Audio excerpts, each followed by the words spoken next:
Et après avoir donc parcouru plus de 1000 km toute la semaine lors du Tour de Tahiti Nui, le Calédonien Ryan Lashni repart avec le maillot jaune. Le Tour s'est terminé hier avec 2 épreuves, une course en ligne de 60 km le matin. Et une course en circuit tout le long du front de mer l'après-midi. Tout de suite, le résumé. Coup d'envoi à 7h30 devant la mairie de Papeete, direction la côte Est avec un demi-tour à la Marina Kouane au PK39 pour une arrivée au sommet du Tahara'a. Dès les 20 premiers kilomètres, un groupe de 6 coureurs se détache composé de Julien Plumer et Heyar Ibanutei du vélo club de Bora Bora, Noah Moelins du team Peer, Paolo Janitor du team Rohena Racing, Jeffrey Norton de Performance Bicycle et Laurent Manari de l'AS Aroué.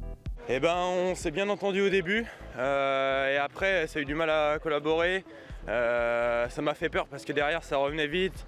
J'ai appris en plus que le maillot jaune était en train de sortir et essayer de revenir sur nous. Donc. Au retour, les échappés prennent plus de 2 minutes d'avance sur le peloton. Ils ne se feront jamais rattraper. C'est finalement Paolo Janitor qui s'impose au sommet du Tahara'a.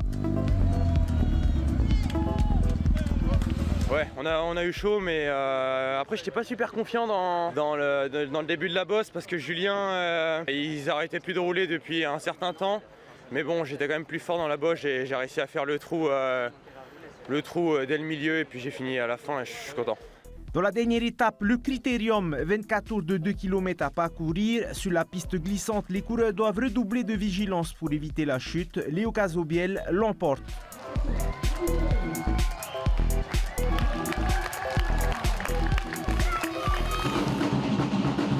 Au classement général, Ryan Lashni conserve son maillot jaune de ce Tour de Tahiti Nui pour la 2e année consécutive.